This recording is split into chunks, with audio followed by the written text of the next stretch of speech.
Ya pemirsa, terhampar di padang hijau yang luas, kebun ini menghasilkan puluhan ton semangka segar yang siap didistribusikan ke Tanjung Pinang dan Batam.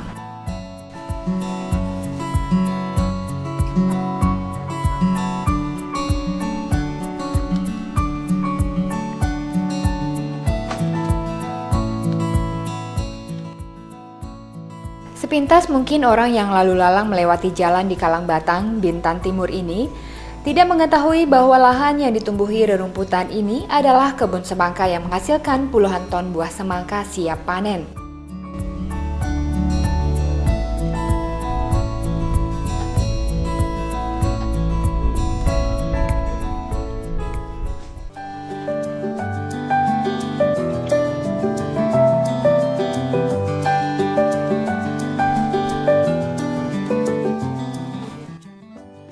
Sulaiman, pria asal Aceh yang menetap di Bintan ini, memilih mengisi hari-harinya menjadi petani.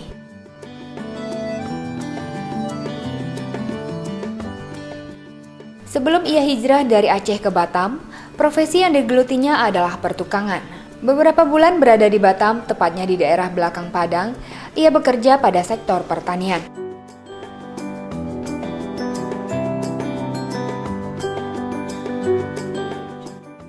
Pada saat bekerja di pertanian ini, ia menyerap ilmu pertanian tempat ia bekerja. Sampai pada akhirnya, ia ditawarkan untuk membuka lahan di Kalangbatang, Bintan. Sebelum menanam semangka, berbagai macam sayuran pernah ia tanam di lahan ini. Bekerja sama dengan pemilik lahan dan pemilik modal, ia menggarap lahan seluas 1 hektar dan mencoba membudidayakan semangka dengan harapan akan mendapatkan keuntungan yang lebih besar.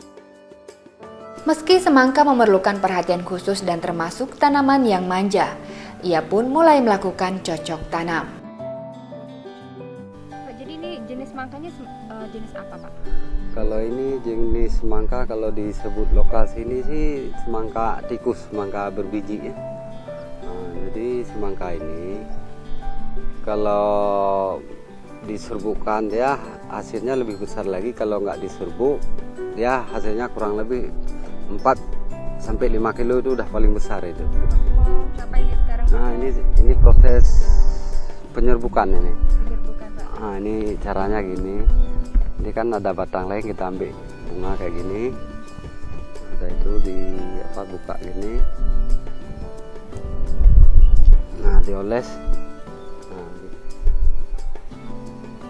Aja, Pak, ya? Ini udah selesai nih kayak gini. Ini sama juga kalau umpamanya ke sini. Nah, gini.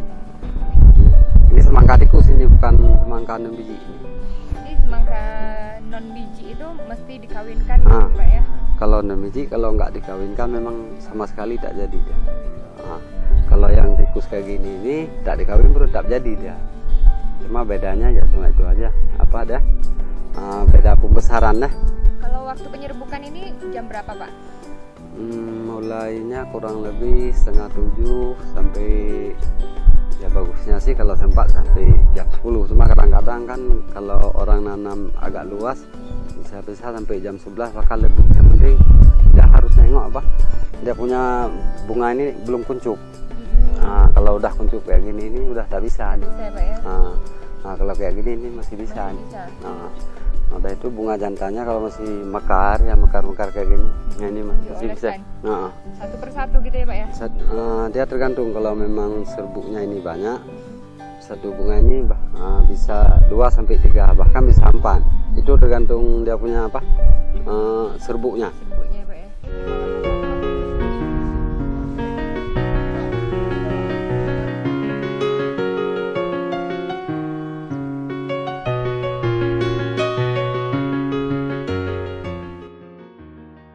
Pada panen kali ini hasilnya cukup melimpah dibanding pada panen sebelumnya. Namun ada sedikit kekecewaan yang tertanam di hatinya. Dikala panen raya seperti saat ini, harga semangka jauh merosot turun. Ia menduga dikarenakan waktu panen yang bersamaan dengan petani semangka lainnya. Ini panen yang kedua kali nih. Panen yang kali ini dapat berapa ton, Pak? Mungkin diperkirakan kurang lebih 50 ton. 50 ton. Ini mau dijual kemana, Pak? penjualan ya mungkin untuk lokal sini termasuk Tanjung Pinang dan Batam. Itu Bapak yang ngantar apa ada yang ngambil ke sini, Pak? Kebanyakan orang ngambil ke sini, ke tempat. Ia berharap kepada pemerintah agar mencari solusi dan memperhatikan para petani seperti dirinya untuk bisa memasarkan hasil tanamannya. Promosi atau ya cari jalan keluar seumpamanya Batam dan Tanjung Pinang dah tak kerampung kan masih banyak wilayah lain. Cuma kita kan nggak terjangkau ke sana. Ya mungkin kalau pemerintah turun tangan membantu mungkin bisa tuh. Penanaman semangka membutuhkan waktu sekitar 65 hari dari masa tanam sampai masa panen. Pengolahan penanaman dia waktunya agak singkat gitu. Memang ribet tapi agak singkat ya. Nggak sama kayak kita nanam sayur. Perawatan dan kesabaran serta perhatian lebih yang harus dicurahkan terhadap tanaman semangka tidak menyurutkan tekadnya untuk mendapatkan hasil yang cukup menggiurkan. Kalau omsetnya mungkin kalau kali ini kan tanam kedua, mungkin biayanya agak irit sedikit lah daripada nanam pertama, karena nanam pertama kan pengolahan segalanya kan butuh biaya di luar tanam kan banyak. Jadi kalau nanam kedua ini mungkin modal kurang lebih 70 juta lah. Cuma kalau omset penjualan karena barang ini belum separuh keluar, ya saya pun tidak bisa ngomong gitu.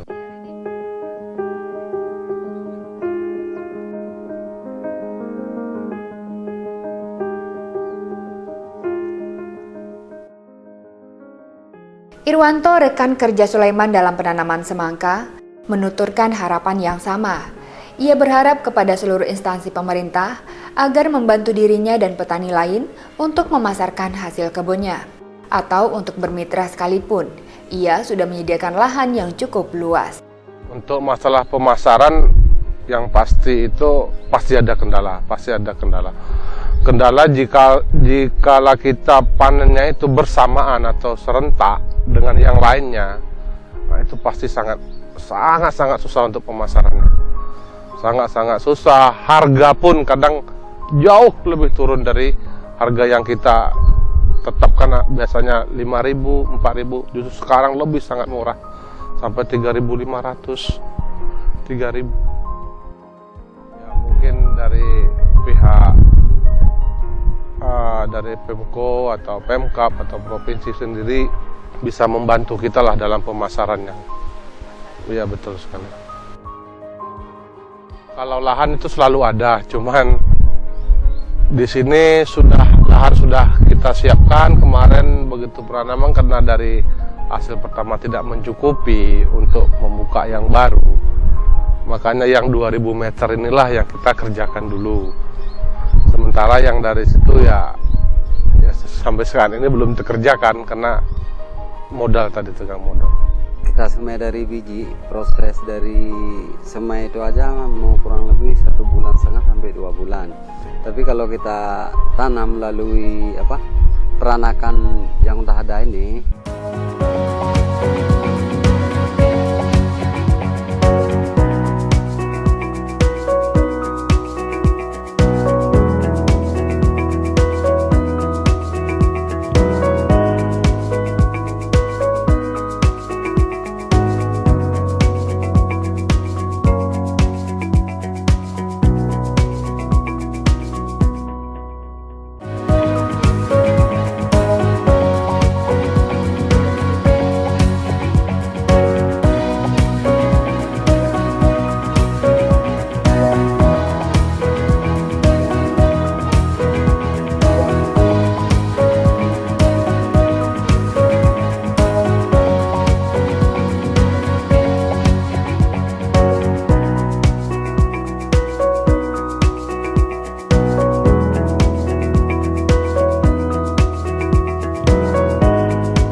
Menyiasati agar selalu punya penghasilan untuk menghidupi keluarganya, Sulaiman juga menanam beberapa tanaman yang bisa memenuhi kebutuhan pasar, seperti daun bawang dan cabai. Masih menggunakan lahan dari pihak kedua, masing-masing sekitar 3.000 meter persegi. Daun bawang merupakan jenis sayuran dari kelompok bawang yang banyak digunakan dalam masakan. Dalam seni masak Indonesia, daun bawang bisa ditemukan, misalnya dalam martabak telur, sebagai bagian dari sop, atau sebagai bumbu tabur pada soto. Jadi Pak, selain dari semangka, Bapak juga menanam daun bawang ini ya Pak ya? Itu prosesnya dari penanaman sampai panen itu berapa bulan Pak? Proses ya selain semangka ya ada daun bawang juga sedikit. Jadi proses daun bawang dari penanaman, kalau kita beli, kita semai dari biji, proses dari semai itu aja mau kurang lebih 1,5 bulan sampai 2 bulan. Tapi kalau kita tanam melalui peranakan yang udah ada ini, itu prosesnya agak cepat. Jadi dari penanaman pertama sampai panen ya kurang lebih 2,5 bulan sampai 3 bulan. Nah itu baru hasilnya maksimal. Kalau kayak gini ini yang nampak ini umur kurang lebih baru 2 bulan. Jadi kalau kita nunggu setengah bulan lewat lagi ya, pokoknya nggak nyampe 1 bulan lah. Nah sekarang ini kan 4 batang. Nah, nanti bisa jadi sekitar 8 batang. Kalau kita mau nunggu kurang lebih 2 mingguan lagi lah, bagusnya sih sebulan lagi. Cuma kadang-kadang kan di sektor pengaruh cuacanya atau apanya, yang entah hamanya kan bisa aja terjadi kan. Kalau yang ini Pak kemarin itu tanamnya dari penanaman ya Pak ya? Ini dari dari benih yang udah jadi. Dari benih yang Kalau kita panen yang bagus kayak gini, mana tahu dia kan ada yang sebagian yang kecil. Sambil kita jual itu yang kecil itu dipisahkan. bisa dipotong, ditanam lagi. gitu ya, Tanam Pak, ya? lagi. Kalau yang besar kayak gini ini kalau kita bikin bibit memang kurang bagus juga deh. Memang sengaja yang kecil ya Pak ya? Yang sedang-sedang lah kayak gini. Nah, kalau ini kan bagus untuk jual. Kalau kayak gini besar ini untuk bibit memang kurang juga ada. Jadi Pak kalau untuk pasar daun bawang ini gimana Pak? Biasanya yang ngambil ke sini tuh siapa Pak? Kalau untuk pasar yang lokal sini sama Tanjung Pinang ya, kalau memang kapasitas banyak penanaman kayak gini memang harus kasih sama orang Batam, sama bos Batam juga. Kalau untuk Tanjung Pinang karena pengaruhnya Tanjung Pinang ya kan masih banyak masuk yang dari luar, yang dari Medan, dari Jakarta kan. Jadi yang daun bawang lokal ini kan belum begitu populer. Jadi orang tetap masih konsumsi yang impor dari luar gitu. Ada perbedaan nggak Pak daun bawang yang dari luar sama dengan bawang lokal ini? Nah kadang-kadang kalau orang sih agak beda ya. Memang yang sebagian ngomong masih enak yang punya dari Medan, tapi kalau sebagian yang jelas kalau lokal punya kan masih segar. Gitu. Anggaplah sore ini kita panen, paling besok udah ke pasar orang udah beli, udah pakai kan. Kalau yang dari luar yang jelas kan udah berhari-hari, warna aja udah berubah jauh. Harapannya apa nih Pak ke depan untuk pemasaran daun bawang ini? Ya harapan kami petani kalau bisa dari pihak pemerintah ya membantu. Bantu dalam bentuk apa Pak? Ya dalam bentuk pemasaran atau di bidang bahan bakunya nanti entah apa yang terbaik untuk cara penanaman daun bawang kan bisa jadi ya entah kelambu entah apa kan gitu.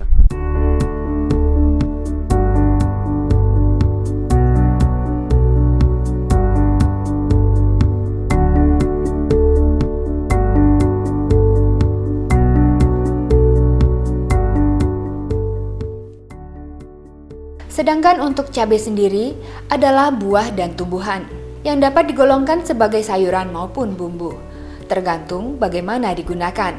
Sebagai bumbu, buah cabai yang pedas sangat populer di Asia Tenggara sebagai penguat rasa makanan.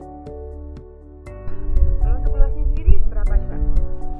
Mungkin luasnya ini kurang lebih 3.000 meter lah kurang lebih ya. 2.000. Ini dari tanam umurnya kurang lebih 45 hari. Untuk panen nih kira-kira kapan Pak? Berapa lama lagi?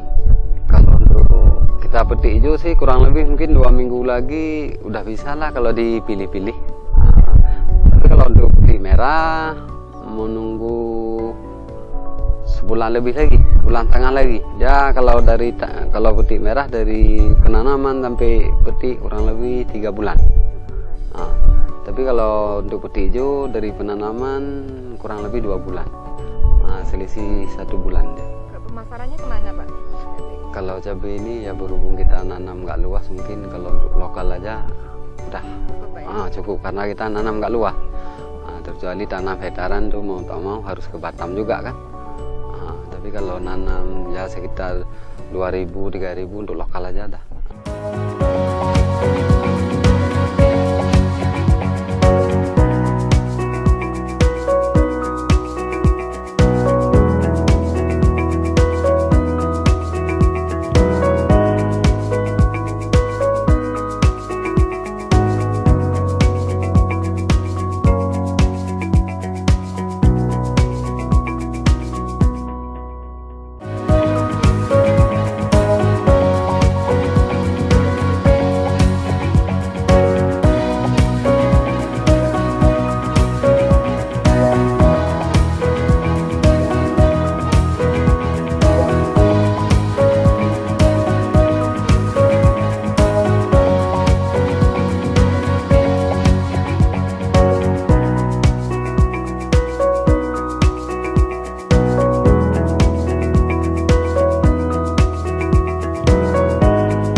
Begitu besar harapan petani kepada pemerintah untuk mencarikan solusi agar hasil pertanian yang telah digarap oleh para petani dapat dipasarkan dengan harga yang baik, sehingga mampu meningkatkan taraf hidup petani. Untuk itu, melalui program bilik usaha ini, kiranya pemerintah dapat mencarikan solusi terbaik sehingga hasil panen para petani dapat benar-benar bermanfaat bagi kelangsungan hidup para petani pada khususnya dan masyarakat luas pada umumnya.